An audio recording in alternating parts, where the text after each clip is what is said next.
Hello guys, तो कैसे हो तुम लोग। तो मैं लेके आ गया हूँ और एक मजेदार सीरीज। तो अगर तुम्हें बुली या फिर ब्रूटलिटी वाला मानवा पसंद है तो तुम्हें आज ये मानवा जरूर से देखना चाहिए, क्योंकि इस मानवा में हंटर और मॉन्स्टर्स को भी दिखाए गए हैं। लेकिन इस मानवा के अंदर हंटर्स बहुत ज्यादा स्ट्रॉन्ग हो जाते हैं, जिस वजह से सारे मॉन्स्टर्स को हंटर मार देते हैं। तो अब हंटर्स का यूज लॉग वॉर को जीतने के लिए करने लगते हैं। तभी एमसी जो होता है वो एक हाई स्कूल स्टूडेंट होता है, लेकिन एमसी के पास जो एबिलिटी होती है उसे वो एबिलिटी एमसी को इमोर्टल बनाती है। लेकिन एमसी बहुत ज्यादा वीक होता है, तो कुछ स्कूल बुलीज एमसी को हमेशा बुली करते हैं और वो बुलीज एक दिन एमसी की मॉम को भी बुली कर देते हैं, जिसकी वजह से एमसी की मॉम हॉस्पिटल में एडमिट हो जाती है। और फिर एमसी उनसे रिवेंज लेने जाता है, लेकिन एमसी बहुत ज्यादा वीक होता है, जिसकी वजह से वो बुलीज एमसी को भी मार देते हैं। लेकिन एमसी तो इमोर्टल होता है, जिसकी वजह से एमसी वापस आता है। और एमसी इस टाइम पर जब वो वापस आता है उनसे रिवेंज लेने के लिए, तब एमसी एक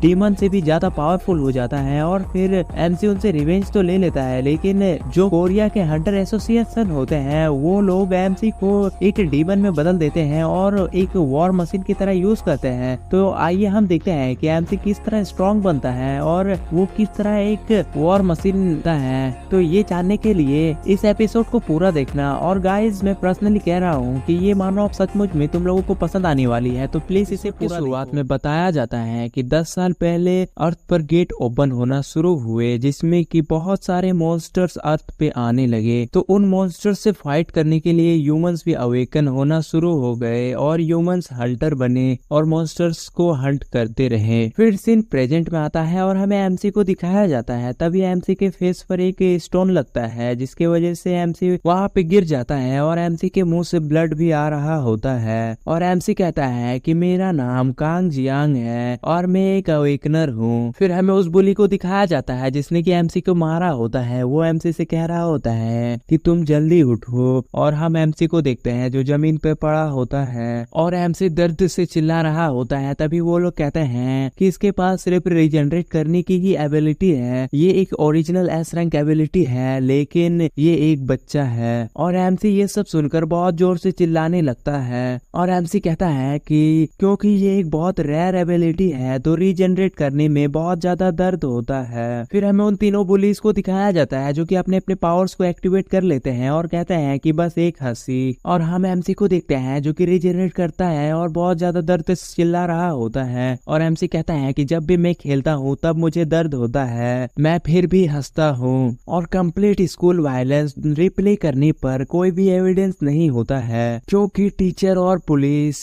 बिल्कुल नहीं। फिर दिखाया जाता है कि वो तीनों एमसी को बुली कर रहे होते हैं और उसके पीछे ही एक पुलिस उनको देख रहा होता है और वो पुलिस उन पुलिस के साइड में होते हैं। और फिर हमें उन तीनों पुलिस को दिखाया जाता है जो कि अपने अपने पावर्स को एक्टिवेट करके एमसी को मारने के लिए रेडी होते हैं। फिर एमसी बताता है कि एक एस क्लास का जनरेशन वाला अवेकनर गवर्नमेंट की स्पेशल मैनेजमेंट के अंडर में रहता है, ये एकमात्र कारण है जिसके वजह से मैं अभी तक जिंदा हूँ। और फिर हमें एमसी की शॉप को दिखाया जाता है। फिर हमें एमसी की मॉम को दिखाया जाता है और एमसी की मॉम एमसी से पूछ रही होती है कि क्या तुम आ गए। तब हम एमसी को देखते हैं जो कि उस रेस्टोरेंट पे बैठकर खाना खा रहा होता है। तो एमसी की मॉम एमसी से पूछती है कि क्या तुम कल स्कूल जा सकते हो। तो एमसी अपनी मॉम से कहता है कि एक स्कूल बहुत अच्छा, मैं जा सकता हूँ। तो हम एमसी की मॉम को देखते हैं जो थोड़ा सा निराश होते हुए कहती है ठीक है। तो फिर एमसी बताता है कि एक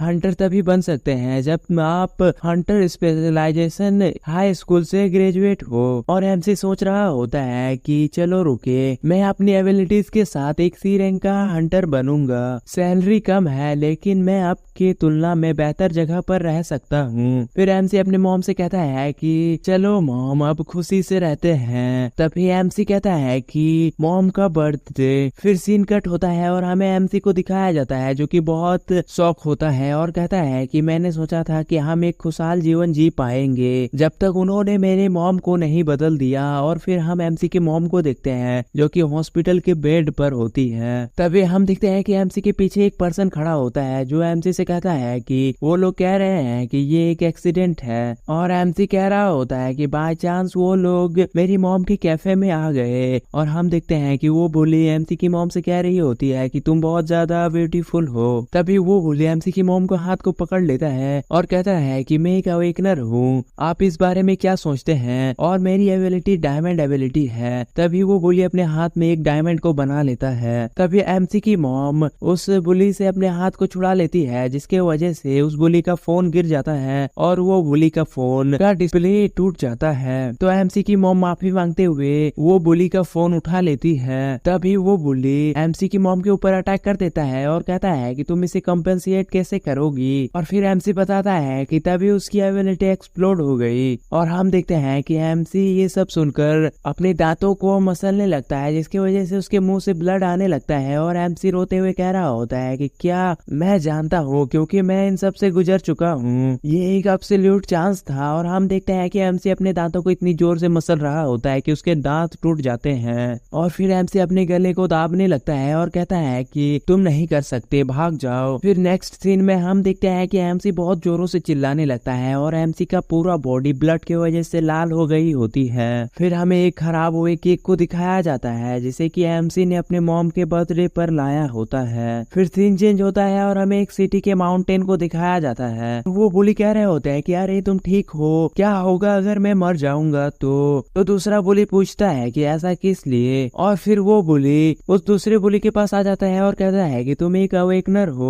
और वो बुली एक डरावना सा लुक बनाते हुए उससे कहता है कि क्या तुमको लगता है कि मैं पहला हूँ। तभी एमसी उनके सामने आ जाता है और पूछता है कि क्यों। और फिर एमसी उनके करीब जाने लगता है और कहता है कि ये बकवास है। और एमसी रोते हुए उन लोगों से कह रहा होता है कि तुम लोगों ने ऐसा क्यों किया। तभी वो बुली कह रहे होते हैं कि अब वो क्या कह रहा है। तो एमसी उनसे कहता है कि तुमने मेरी मॉम के साथ ऐसा क्यों किया। तभी वो बुली स्माइल करने लगता है और एमसी से कहता है कि वो तुम्हारी मॉम थी, नहीं ये वास्तव में कुछ समय के लिए था। और वो लोग हंसने लगते हैं और हम एमसी को देखते हैं जो ये सब सुन के रोने लगता है और बहुत ज्यादा गुस्सा भी कर रहा होता है। तभी एमसी उनकी तरफ अटैक करने के लिए जा रहा होता है, लेकिन तभी वो बुली एमसी के चेस्ट पर एक डायमंड का स्पेयर डाल देता है और हम देखते हैं कि एमसी वहीं पर गिर जाता है। तभी वो बुली कह रहा होता है कि मैं लगभग गड़बड़ कर चुका हूँ, लालत है। फिर दिखाया जाता है कि एमसी उस डायमंड स्पेयर को अपने अंदर से निकाल रहा होता है और उस स्पेयर को निकालने की वजह से एमसी को बहुत ज्यादा दर्द हो रहा होता है, लेकिन किसी तरह एमसी उस दर्द को सहता है और उस स्पेयर को निकाल लेता है। फिर दिखाया जाता है कि उस स्पेयर की वजह से एमसी के बॉडी पे जो होल बना हुआ होता है वो बहुत जल्दी ही हील हो जाती है और ये रीजनरेशन बहुत ज्यादा फास्ट होता है, लेकिन बहुत ज्यादा दर्दनाक भी होता है, जो कि एमसी के फेस से साफ नजर आ रहा है। लेकिन एमसी इस दर्द को सह लेता है और रोते हुए उन बुलीज को गालियां देने लगता है। तभी नेक्स्ट सीन में दिखाया जाता है कि वो बुली एमसी के सर के ऊपर और भी डायमंड स्पेयर्स को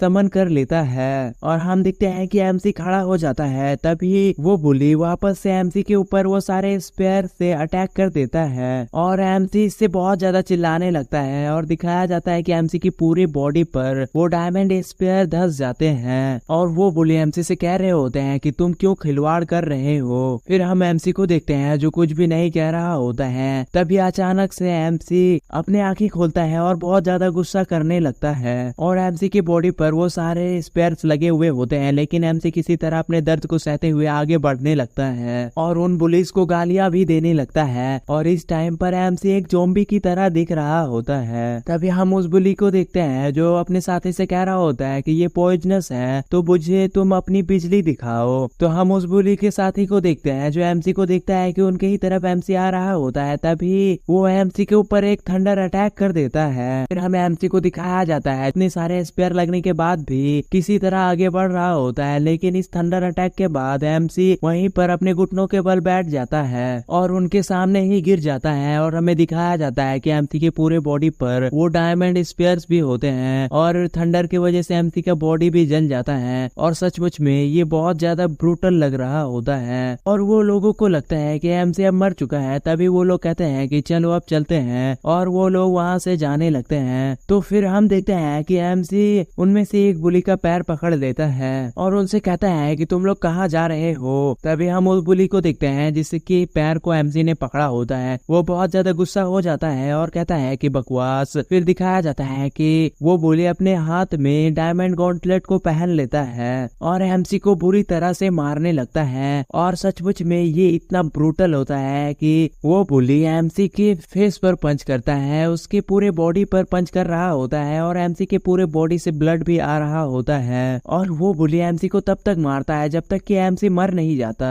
और तुम लोग देख ही सकते हो कि वो बुली एमसी को कितनी बुरी तरह से मार रहा है। तभी वो बुली देखता है कि उसने एमसी का मार मार के बहुत ज्यादा बुरा हालत कर दिया होता है, तो वो अपने साथी से कहता है कि अरे सैंडमैन, तो उसका साथी कहता है क्या, और फिर हमें एमसी को दिखाया जाता है और एमसी अभी भी जिंदा होता है क्योंकि एमसी मर नहीं सकता, उसके पास रीजनरेशन का एबिलिटी है, इसीलिए एमसी कह रहा होता है कि तुम हो। तभी हमें उन पुलिस को दिखाया जाता है। उस बुली का एक साथी कहता है कि और क्या।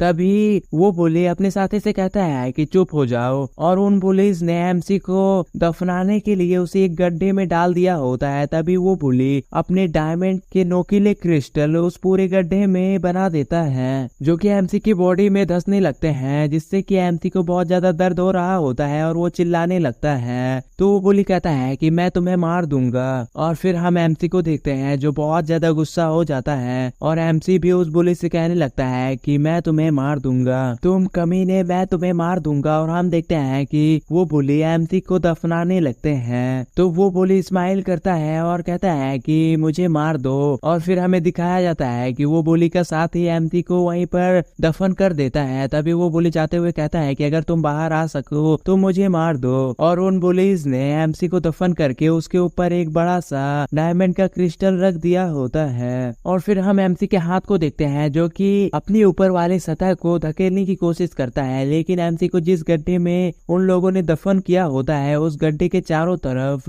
नोकीले डायमंड के क्रिस्टल होते हैं, जिस वजह से एमसी उससे धकेल नहीं पा रहा होता है। तो हम एमसी को देखते हैं जो कि गालियां देने लगता है और बहुत ज्यादा गुस्सा करने लगता है। फिर एमसी बहुत ज्यादा चिल्लाने भी लगता है और एमसी चिल्लाते हुए उन नोकीले क्रिस्टल के ऊपर ही पंच करने लगता है, लेकिन एमसी के पंच से उन डायमंड्स को कुछ भी नहीं होता है। तो एमसी कहता है डायमंड कोई भी रास्ता नहीं है, और एमसी को ये सबसे बहुत ज्यादा गुस्सा आ रहा होता है। तो एमसी गाली देते हुए चिल्ला रहा होता है। तभी एमसी का ऑक्सीजन खत्म हो जाता है। तो एमसी कहता है ऑक्सीजन ऑक्सीजन, और फिर एमसी बेहोश होने लगता है और एमसी कह रहा होता है कि ये सब बहुत ज्यादा दर्दनाक है, मैं अपनी होश खो रहा हूँ। फिर बताया जाता है कि एमसी के रीजनरेटिव एबिलिटी के वजह से एमसी के फ्यूनरल के टाइम पर उसकी कॉन्शियसनेस वापस आ जाती है, इसीलिए एमसी की रीजनरेटिव एबिलिटी दर्द के साथ आती है। और फिर हम एमसी को देखते हैं जो कि दर्द की वजह से बहुत ज्यादा चिल्लाने लगता है और एमसी की पूरी बॉडी पर वो डायमंड भी धंस रहे होते हैं। फिर दिखाया जाता है कि एमसी चिल्लाते चिल्लाते उस दर्द को सह नहीं पाता और एक डायमंड के क्रिस्टल को पकड़ लेता है, और उस डायमंड के क्रिस्टल को एमसी अपने गले पर स्टैप कर देता है। फिर एमसी अपने मॉम को याद करने लगता है और कहता है लेकिन धिक्कार है मुझे इस रीजनरेशन पर, ये रीजनरेशन मुझे मरने भी नहीं देता है। और हम देखते हैं कि एमसी ने अपने नेक पर जो क्रिस्टल भोंका होता है वो अब पूरी तरह से हील हो गया होता है। और फिर हम देखते हैं कि एमसी अब पूरी तरह से हील हो गया होता है और एमसी अपनी रीजनरेशन की वजह से मर नहीं पा रहा होता है, और एमसी फिर से दर्द की वजह से रोने और चिल्लाने लगता है। फिर हमें दिखाया जाता है कि एमसी शांत हो जाता है और एमसी जिस गड्ढे में होता है उस गड्ढे में सिर्फ डायमंड के क्रिस्टल ही दिख रहे होते हैं। और फिर एमसी कुछ सोचने लगता है और कहता है लेकिन इस स्टेट में, फिर एमसी बहुत ज्यादा गुस्सा करने लगता है। और फिर एमसी की मॉम को दिखाया जाता है और एमसी कहता है कि मॉम अभी भी अलाइव है, मैं बाहर जा रहा हूँ। और फिर एमसी बहुत ज्यादा गुस्सा करने लगता है और एमसी फिर से उन डायमंड्स के ऊपर पंच करने लगता है और कहता है कि किसी भी तरह, चाहे इसमें कितना भी समय क्यों ना लगे, मुझे परवाह नहीं है, मैं बाहर जा रहा हूँ। और हम देखते हैं कि एमसी उस डायमंड के ऊपर पंच करने लगता है, जिसकी वजह से एमसी के हाथों से भी बहुत ज्यादा ब्लड आ रहा होता है। एमसी उस डायमंड के ऊपर लगातार पंच कर रहा होता है और कह रहा होता है कि मैं बाहर जा रहा हूँ, और एमसी बहुत ज्यादा चिल्लाने लगता है। फिर सीन कट होता है और हमें उसी माउंटेन को दिखाया जाता है जिसमें कि एमसी को दफन किया होता है। फिर सीन चेंज होता है और हमें एक लाइव ब्रॉडकास्ट को दिखाया जाता है जिसमें कि रिपोर्टर सबसे कह रहा होता है कि हम आज हंटर से मिलेंगे और ये सबसे ज्यादा पॉपुलर हंटर है जिससे कि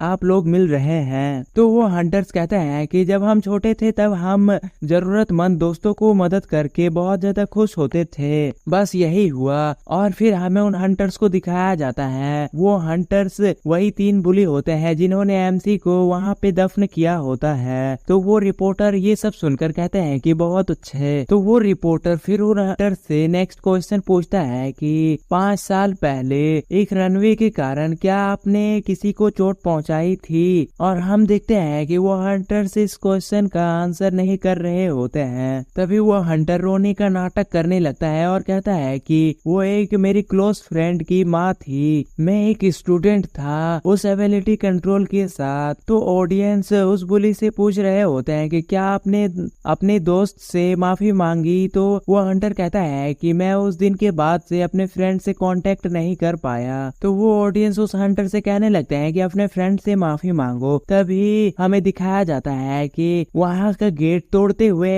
एमसी आता है और वो गेट सीधे उन हंटर्स के ऊपर फेंक देता है। और फिर हमें दिखाया जाता है कि वो गेट सीधे उस हंटर को लगता है, लेकिन उस हंटर ने अपने डायमंड सील को एक्टिवेट कर लिया होता है जिससे कि उसे कुछ भी नहीं हुआ होता है। वो हंटर कह रहा होता है कि क्या लालत है। और हम बाकी ऑडियंस को देखते हैं जो कि एमसी को देखकर बहुत ज्यादा डर जाते हैं और वहां से भागने लगते हैं और कह रहे होते हैं कि ये तो एक डीमन है। हम एमसी के शैडो को देखते हैं जो कि डीमन की ही तरह दिख रहा होता है। तभी फिर हमें एमसी के पैर को दिखाया जाता है और एमसी की पैर एक मॉन्स्टर की तरह दिख रहा होता है क्योंकि उसके पैर से उसके बोन्स बाहर आ रहे होते हैं। तभी एमसी उनके सामने आने लगता है तो वो हंटर एमसी को देख रहा होता है। तो एमसी बहुत तेजी से उस हंटर के ऊपर अटैक कर देता है और फिर हमें एमसी के पास्ट को दिखाया जाता है। एमसी कह रहा होता है कि कितना समय बीत गया, कितने महीने, कितने साल, इन डायमंड्स को खरोच तक नहीं आई। पर एक बात है, मेरी एबिलिटी दूसरों से अलग ही और बार बार मेरे रीजनरेशन के वजह से मेरी बॉडी में कुछ चेंजेस होने लगे। मेरी कदमों की पावर बढ़ गई, एग्जॉस्ट स्केलेटन, और मेरी एग्जॉस्ट स्केलेटन भी बढ़ गई। और फिर हमें एमसी के हाथ को दिखाया जाता है और एमसी के हाथ से उसके स्केलेटन बाहर आ रही होती है और एमसी कह रहा होता है कि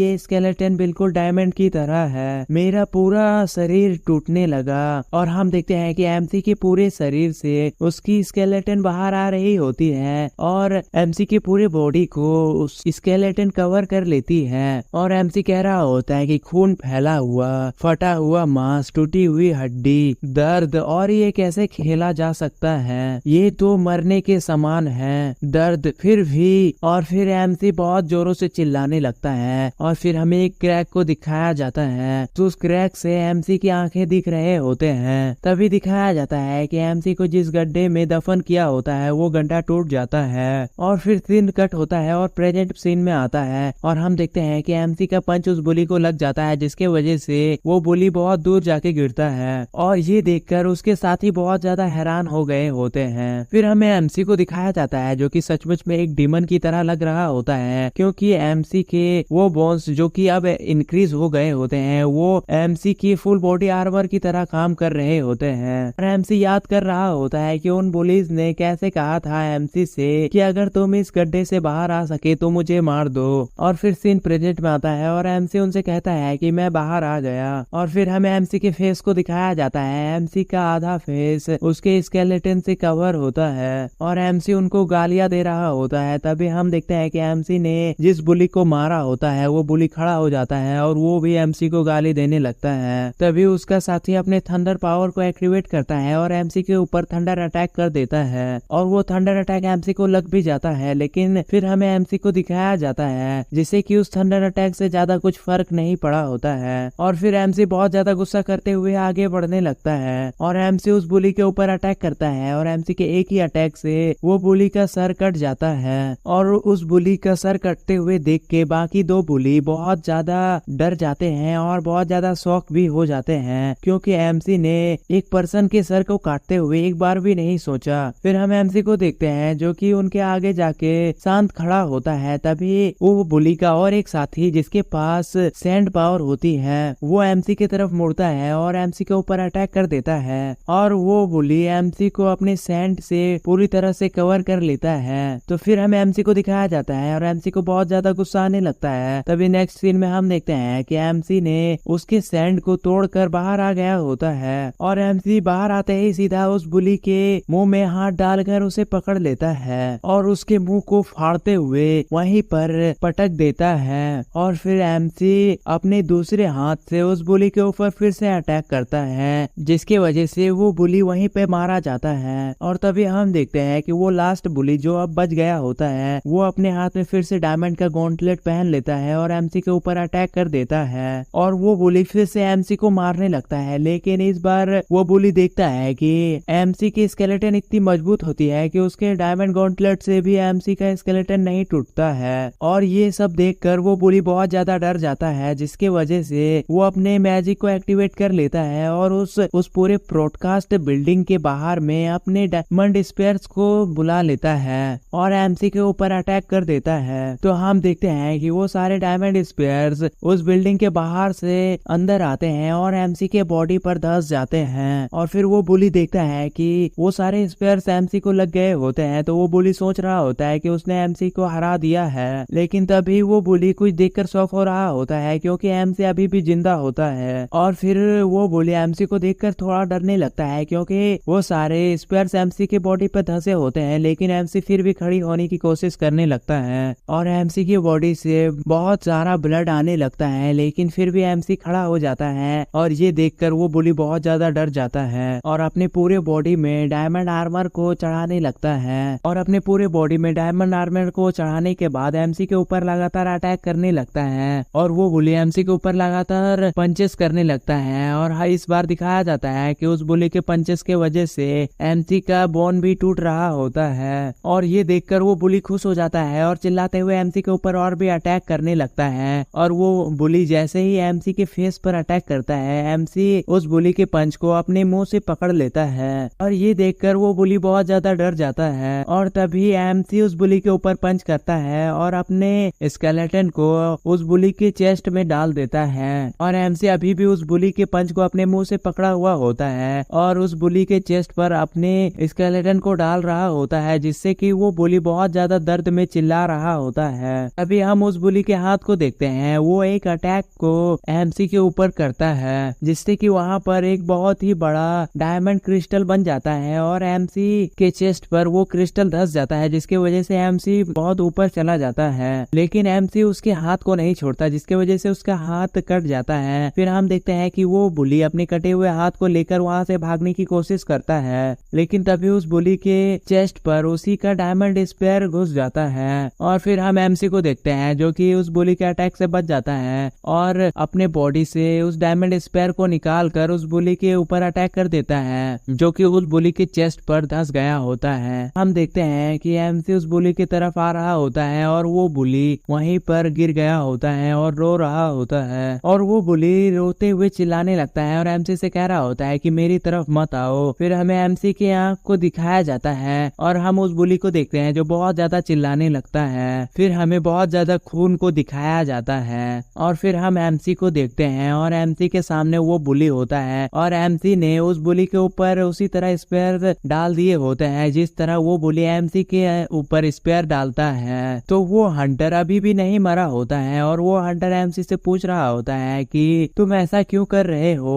और गाइस, अगर मैं बुली की जगह कभी हंटर और कभी हंटर की जगह पे बुली कह दे रहा हूँ तो मैनेज कर लेना, क्योंकि ये बुली ही हंटर है। तो फिर हम एमसी को देखते हैं जो कि अपने आधे फेस से अपने स्केलेटन को उतारने लगता है। तो वो बुली ये देखकर बहुत ज्यादा हैरान हो रहा होता है और वो बुली याद कर रहा था कि वो हाई स्कूल के दिनों में एमसी को किस तरह से बुली कर रहा होता था। तभी हमें एमसी के फेस को दिखाया जाता है। एमसी का आधा फेस जो स्केलेटन से कवर होता है वो बुरी तरह से खराब हो गया होता है। फिर एमसी उस बुली के ऊपर अटैक करता है और उसे वहीं पर मार डालता है और एमसी उसके ऊपर लगातार पंचेस करते रहता है, जिस तरह की वो बुली एमसी के ऊपर पंच कर रहा था जब उसने एमसी को दफन किया था। और वो एमसी भी वो बुली का फेस पर पंच कर करके उसके फेस को तोड़ देता है। और फिर हम एमसी को देखते हैं जो कि उसे पंच कर करके उसे बुरी तरह से मार देता है। तभी फिर एमसी शांत हो जाता है और एमसी वहीं पर खड़ा होता है और फिर हमें आसपास के सीन को दिखाया जाता है। एमसी और उन हंटर्स के बीच की फाइट की वजह से वो पूरा बिल्डिंग डिस्ट्रॉय हो गया होता है और वहाँ पर हर जगह पर ब्लड होता है और उस बिल्डिंग का छत भी टूट जाता है और वहाँ पे इतना ब्लड होता है जैसे मानो वहाँ पर खून की नदियां बह रही होगी। फिर सीन चेंज होता है और हमें हॉस्पिटल का सीन दिखाया जाता है। एमसी एक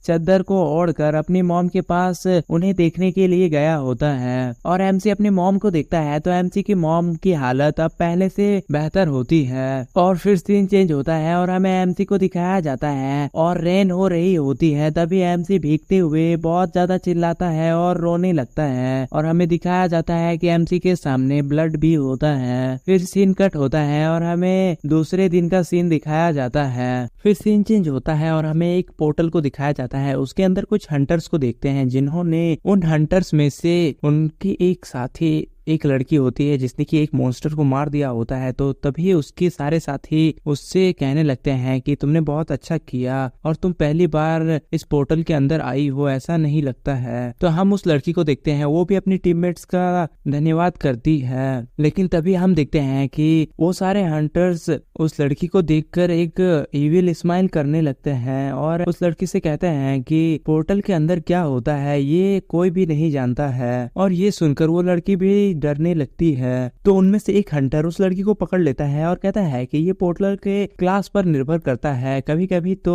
इसमें से निकलने के लिए 1 महीने भी लग जाते हैं, लेकिन मैं तुमसे कुछ मांगूंगा, मेरी अच्छी सी ख्याल रखना। और हम देखते हैं कि वो लड़की रो रही होती है। तभी नेक्स्ट सीन में हमें दिखाया जाता है कि उस हंटर का सर जमीन पर गिरा हुआ होता है। फिर हम देखते हैं कि वो सारे हंटर्स किसी से पूछ रहे होते हैं कि तुम कौन हो, क्या तुम एक जादूगर हो जो हमारी मदद कर सकते हो। फिर हम उस लड़की को देखते हैं जो कि ये सब देखकर बहुत ज्यादा हैरान हो रही होती है। फिर हमें दिखाया जाता है कि जिसने उस हंटर का सर काटा होता है वो और कोई नहीं हमारा एमसी होता है। तो हम देखते हैं कि वो सारे हंटर्स बहुत ज्यादा गुस्सा हो जाते हैं और वो तीनों एक ही साथ एमसी के ऊपर अटैक करने लगते हैं और एमसी से कहते हैं कि तुम मर जाओगे। और हमें दिखाया जाता है कि उन तीनों हंटर्स का अटैक एक साथ एमसी को लग जाता है, लेकिन एमसी को उनके अटैक से कोई भी फर्क नहीं पड़ रहा होता है। तो हम एक हंटर को देखते हैं जो एमसी के ऊपर अपने स्वॉर्ड से अटैक करने के लिए जाने लगता है और कहता है कि ये एक डीमन है। लेकिन फिर दिखाया जाता है कि उस हंटर का स्वॉर्ड जैसे ही एमसी से टकराता है वो हंटर का स्वॉर्ड टूट जाता है और फिर एमसी उस हंटर के ऊपर अटैक करता है और उस हंटर का भी सर काट देता है। और ये देखकर बाकी बचे 2 हंटर्स बहुत ज्यादा शॉक हो गए होते हैं। फिर हम एमसी को देखते हैं जो कि उन दोनों बाकी बचे हंटर्स के ऊपर अटैक करता है और उनका भी सर काट देता है। और फिर एमसी उस लड़की की तरफ बढ़ने लगता है और इस टाइम पर एमसी सचमुच में एक डीमन बन गया होता है। तो हम उस लड़की को देखते हैं जो कि एमसी को देखकर डर रही होती है। तो एमसी उस लड़की के सामने जाकर खड़ा हो जाता है। तो हम उस लड़की को देखते हैं जो कि शांत होती है और एमसी को थैंक यू कहने लगती है उसकी लाइफ बचाने के लिए। और वो लड़की एमसी से कह रही होती है कि मैं बहुत ज्यादा ग्रेटफुल। तभी दिखाया जाता है कि एमसी उस लड़की का भी गला काट देता है। और फिर हम एमसी को देखते हैं और एमसी अपने पास्ट को याद कर रहा होता है जब एमसी ने उन तीनों बुलीज को मारा था। और एमसी ने जब उन तीनों को मारा था तब वो उस बिल्डिंग पर बैठा हुआ था। तभी वहां पर एक लड़की आती है और एमसी से पूछ रही होती है कि क्या तुमने अपना रिवेंज ले लिया। तो एमसी उससे कहता है कि चुप रहो। फिर हमें उस लड़की को दिखाया जाता है वो कोरिया हंटर एसोसिएशन की प्रेसिडेंट होती है, कांग जियोंग। तो एमसी कांग जियोंग से पूछता है कि तुम मुझे कैसे जानती हो। तो कांग जियोंग कहती है कि मैं तुम्हें देख रही हूँ। और फिर एमसी कहता है कि 5 साल पहले हुई उस घटना से। और तभी दिखाया जाता है कि एमसी वहाँ से बहुत तेजी से उठता है और कांग जियोंग के ऊपर अटैक करने के लिए चला जाता है और कांग जियोंग को गालियां देते हुए उसके ऊपर अटैक करने ही वाला होता है। तभी कांग जियोंग उससे कहती है कि मैं तुम्हारी माँ की मदद कर सकती हूँ। और ये सुनकर एमसी एकदम लास्ट मोमेंट पे कांग जियोंग के ऊपर अटैक करने से रुक जाता है। तो एमसी कांग जियोंग से कहता है कि क्या। तभी कांग जियोंग एमसी से कहती है कि तुम्हारी मॉम को फिर से हेल्दी बनाने का एक तरीका है, लेकिन ये वर्ल्ड के एकमात्र हीलर के जरिए संभव है और वो एकमात्र हीलर मैं हूँ। तो एमसी कांग जियोंग से कहता है कि मैं तुम पर कैसे भरोसा कर सकता हूँ। तो कांग जियोंग एमसी से कहती है कि जब तुम हीरे में दफन थे तब तुम्हारी मॉम जिंदा थी, क्या तुम इसे क्लिनिक के भरोसे सोचते हो। तो हम एमसी को देखते हैं जो कि ये सुनकर पूरी तरह से शॉक हो गया होता है और एमसी कांग जियोन से पूछता है कि तुम्हें क्या चीज की जरूरत है। तभी हम कांग जियोन को देखते हैं जो कि स्माइल करती है और एमसी से कहती है कि मुझे जरूरत है बहुत ज्यादा स्ट्रॉन्ग हंटर की। और फिर कांग जियोन बताती है कि उन हंटर्स का लेवल बहुत ज्यादा ऊंचा है। उनमें से कुछ हंटर्स ऐसे हैं जो परमाणु वेपन्स के भी अटैक को सरवाइव कर सकते हैं और परमाणु वेपन्स में विजय प्राप्त कर सकते हैं। उनके लिए धन्यवाद मैजिकल मॉन्स्टर्स। वो सब लोग बस में थे लेकिन वो पोर्टल्स गायब नहीं हुए। और फिर कांग जियोन एमसी से बताती है कि मॉन्स्टर्स के बिना पोर्टल एक खाली जगह है, तो मैं एक वॉर करना चाहती हूँ हंटर्स को खोजने के लिए। लेकिन कोरिया में हमें हंटर्स की कमी होती है, यहाँ तक कि जापानीज हंटर्स का भी अटैक हुआ था जिसे मैं रोक नहीं सकी और फिर तुम सामने आ गए। तो कांग जियोन एमसी से कहती है कि अगर तुम एक कोरियन हंटर के तौर पर जापान से लड़े, ये एक ऑल आउट वॉर होगा। लेकिन अगर तुम उन्हें पोर्टल के अंदर एक मॉन्स्टर की तरह मारते हो तो कोई भी प्रॉब्लम नहीं होगी। प्लीज मेरी मदद करो, उसके बाद मैं तुम्हारे मॉम को बचा लूंगी। फिर हमें उन तीनों मरे हुए हंटर्स को दिखाया जाता है जिसका सर एमसी ने अभी कुछ टाइम पहले ही काट दिया होता है। और फिर एमसी अपने मॉम के फोटो को देखते हुए याद कर रहा होता है कि कांग जियोन ने एमसी से कहा था कि अपने मॉम के लाइफ के लिए एक मैजिकल मॉन्स्टर बन जाओ। और फिर हम एमसी को देखते हैं और एमसी वहाँ से जाने लगता है। तभी सीन चेंज होता है और हमें नेक्स्ट डे का सीन दिखाया जाता है और फिर हमें जापान के प्राइम मिनिस्टर रेसिडेंट को दिखाया जाता है। तभी प्राइम मिनिस्टर अपने डिफेंस मिनिस्टर से पूछते हैं कि डिफेंस मिनिस्टर मुझे कुछ सवालों के जवाब चाहिए। तो डिफेंस मिनिस्टर कहता है कि हाँ बिल्कुल। तो प्राइम मिनिस्टर कहता है कि क्या उस गेट के अंदर कोई हाई लेवल का मॉन्स्टर है। तो डिफेंस मिनिस्टर कहता है कि नहीं बिल्कुल नहीं। तो फिर से प्राइम मिनिस्टर कहता है कि क्या कोरिया में कोई पावरफुल हंटर है। तो वो डिफेंस मिनिस्टर कहता है कि नहीं सर। तो फिर हम प्राइम मिनिस्टर को देखते हैं जो कि बहुत ज्यादा गुस्सा हो जाता है और टेबल पर पंच करते हुए कहता है कि तो बताओ क्यों, क्या हमारे हंटर्स कोरिया के भूमि तक नहीं पहुंच सकते हैं। और उस प्राइम मिनिस्टर का नाम यूतो रोजाकी होता है। तो वो डिफेंस मिनिस्टर यूतो से माफी मांगने लगता है और कहता है कि मैं इसे बदल दूंगा। तो यूतो उससे पूछता है कैसे। तो हम उस डिफेंस मिनिस्टर को देखते हैं, वो कहता है कि मुझे वहाँ जाना होगा। और ये जो डिफेंस मिनिस्टर होता है ये जापान का नंबर 1 हंटर होता है। इसका नाम काकेरू इतोसाई होता है। तभी नेक्स्ट सीन में हम देखते हैं कि काकेरू प्राइम मिनिस्टर के रूम से बाहर आ गया होता है और वो कहीं जा रहा होता है। तभी अपने असिस्टेंट से कहता है कि मेरी स्वॉर्ड को रेडी करो। तो काकेरू की असिस्टेंट पूछती है कि क्या आप अकेले जाएंगे। तो काकेरू कहता है कि जाहिर तौर से। तो वो असिस्टेंट घबराते हुए काकेरू से कहती है कि ये थोड़ा रूड लग सकता है लेकिन वहाँ पर जो हंटर्स को भेजे गए थे वो कुलीन थे। इसके अलावा वो लोग डिफेंस मिनिस्ट्री के साथ गए थे। तभी काकेरू अपने असिस्टेंट से कहने लगता है कि तुमको क्या लगता है मैं कौन हूँ, क्या तुम्हें लगता है कि मैं भी उनके जैसा कमजोर हूँ। तो काकेरू के असिस्टेंट काकेरू से माफी मांगने लगती है। फिर सीन कट होता है और हमें एक पोर्टल को दिखाया जाता है और नेक्स्ट सीन में हम देखते हैं कि काकेरू उस पोर्टल के अंदर चला गया होता है और वो आगे बढ़ रहा होता है। तभी काकेरू के सामने कुछ लो लेवल के मॉन्स्टर्स आ जाते हैं और काकेरू के ऊपर अटैक कर देते हैं। लेकिन नेक्स्ट सीन में हम देखते हैं कि काकेरू ने उन सारे मॉन्स्टर्स को टुकड़े टुकड़े कर दिए होते हैं और काकेरू आगे बढ़ते हुए सोच रहा होता है कि वो लोग क्या कर रहे थे।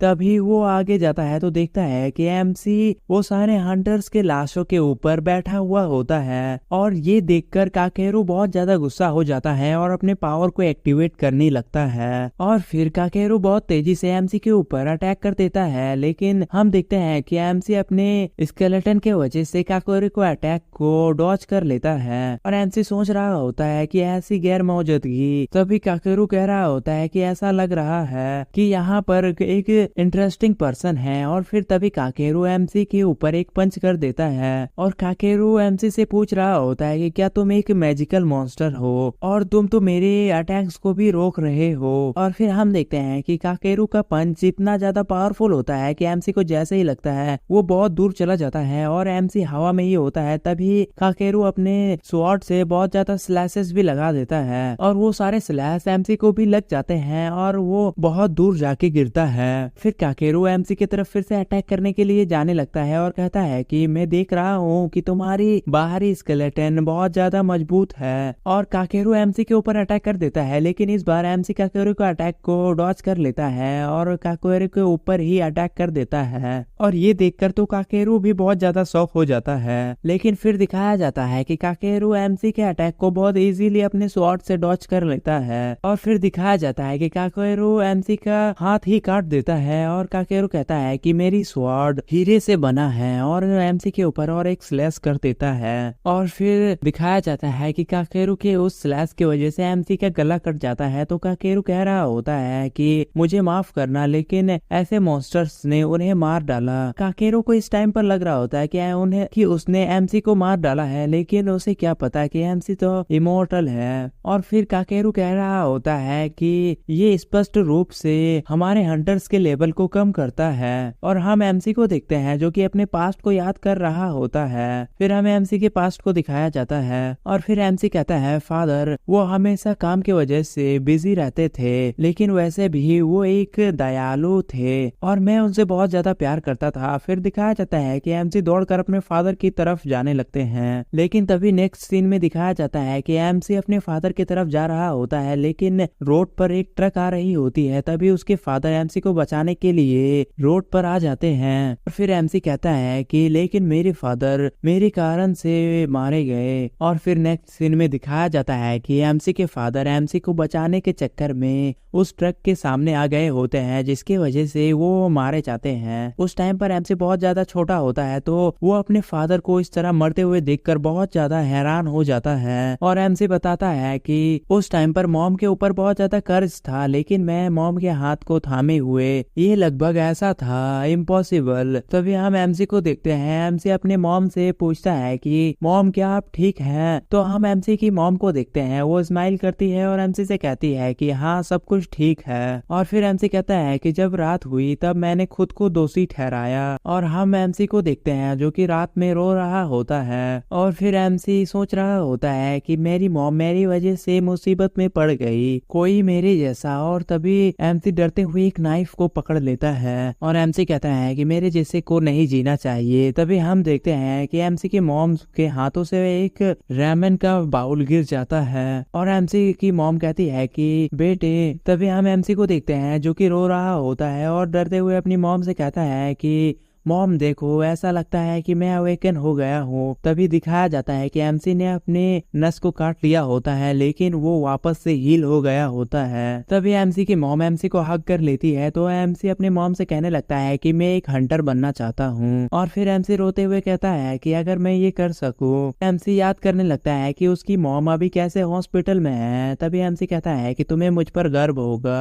तभी सीन प्रेजेंट में आता है और हम देखते हैं कि एमसी वापस से होश में आने लगता है। तभी एमसी याद करने लगता है कि कांग जून ने एमसी से कहा था कि दुनिया का संतुलन बिगड़ गया है, कई देशों पर पहले ही विजय प्राप्त की जा चुकी है बाकी हंटर्स के द्वारा, और आज हमारा मेन एनिमी जापान है। प्लीज एक डीमन बन जाओ और जापान के मोस्ट स्ट्रॉन्गेस्ट हंटर से छुटकारा पाओ। तभी सीन प्रेजेंट में आता है और केकेरू अपने स्वॉर्ड को रखने लगता है और वहाँ से जाने लगता है। और केकेरू कह रहा होता है कि मैंने सिर्फ अपनी टाइम को वेस्ट किया है, मुझे जल्दी करना होगा। तभी हम देखते हैं कि केकेरू के पीछे एमसी का सर हिलने लगता है और केकेरू सोच रहा होता है कि मैं कोरिया जाने वाला फर्स्ट पर्सन बनना चाहता हूँ। तभी हम देखते हैं कि एमसी का स्केलेटन केकेरू की तरफ आ रहा होता है और तभी हम देखते हैं कि केकेरू बुरी तरह से चिल्लाने लगता है। फिर हमें दिखाया जाता है कि एमसी ने उसके पैरों पर बाइट कर लिया होता है। तो केकेरू कह रहा होता है कि ये क्या बदतमीजी